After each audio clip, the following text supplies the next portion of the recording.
بسم الله الرحمن الرحيم والصلاة والسلام على رسوله الأمين وعلى أهله وصحبه أجمعين. Mes frères et sœurs, Assalamu alaikum wa rahmatullahi wa barakatuh. Al-Hussein ibn Saylam était un rabbin juif à Médine, qui était très respecté par les gens de la ville, même ceux qui n'étaient pas juifs. Il était connu pour sa piété et sa bonté, sa droiture et sa véracité. Al-Hussein a vécu une vie paisible et douce, mais il était sérieux et organisé dans la gestion de son temps. Chaque jour, il passait du temps à faire des adorations, à enseigner la religion et à prêcher dans le temple. Il passait aussi du temps dans son verger pour prendre soin des palmiers de dattes ou pour tailler certains arbres.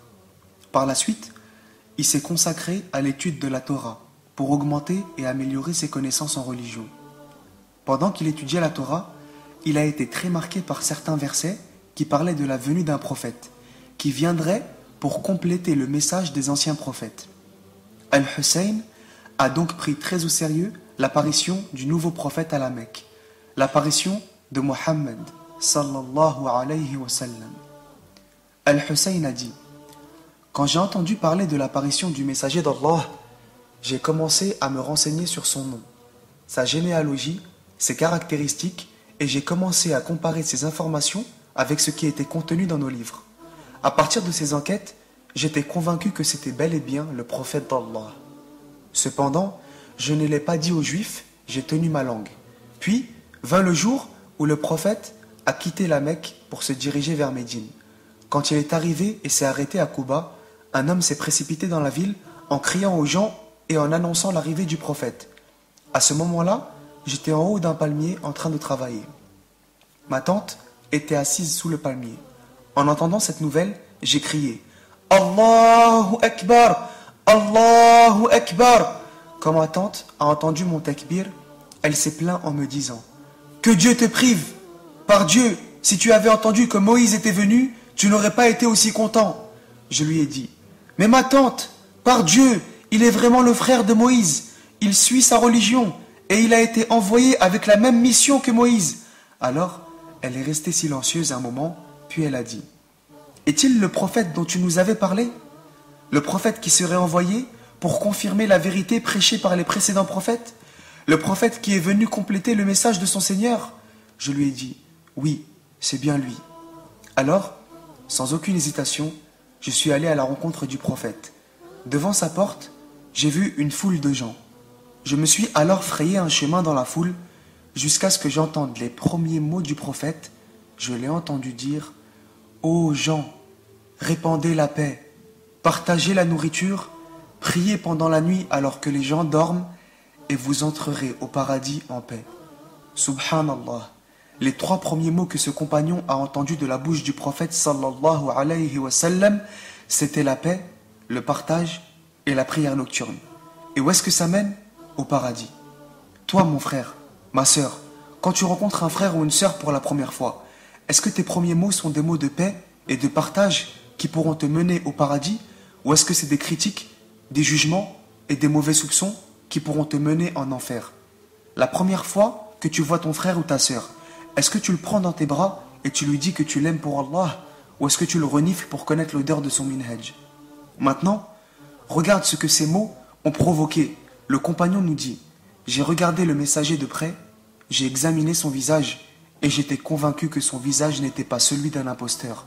Je me suis rapproché de lui et j'ai dit: La ilaha illallah, Muhammadan Rasulallah.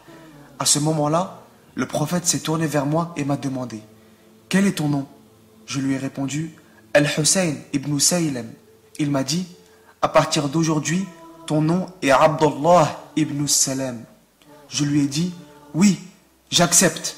Par celui qui t'a envoyé avec la vérité, je ne veux pas avoir un autre nom après ce jour. Je suis rentré chez moi et j'ai présenté l'islam à ma femme, mes enfants et le reste de ma famille. Ils ont tous accepté l'islam, y compris ma tante qui était âgée.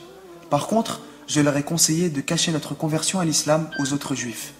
Ensuite, je suis retourné auprès du prophète et lui ai dit: ô messager d'Allah, les Juifs sont un peuple qui a tendance à calomnier et mentir sur les autres. J'aimerais que tu invites leurs hommes les plus savants pour te rencontrer. Pendant cette réunion, tu me cacheras dans une de tes chambres pour qu'ils ne me voient pas. Après les avoir invités à l'islam, pose-leur des questions sur moi, en leur demandant ce qu'ils feraient si je devenais musulman. Le prophète m'a alors caché dans l'une de ses chambres et a invité les savants juifs à lui rendre visite. Il les a invités à l'islam, alors ils ont commencé à le contester et à discuter avec lui au sujet de la vérité. Quand le prophète a vu qu'il n'était pas prêt à accepter l'islam, il a posé la question suivante.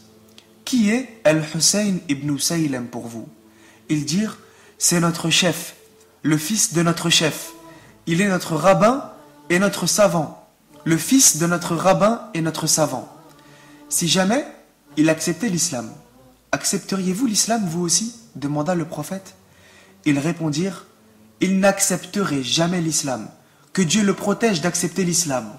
À ce moment-là, je suis sorti devant eux et leur ai dit, ô peuple juif, ayez conscience de l'existence de Dieu. Acceptez ce que Mohammed a apporté. Par Dieu, vous savez certainement qu'il est le messager de Dieu et vous pouvez trouver son histoire, son nom et ses caractéristiques dans votre propre Torah. Pour ma part, je déclare qu'il est le messager de Dieu. J'ai foi en lui et je crois en son message. Alors, les Juifs se sont mis à crier en disant, c'est un menteur, on le connaît très bien, c'est un menteur.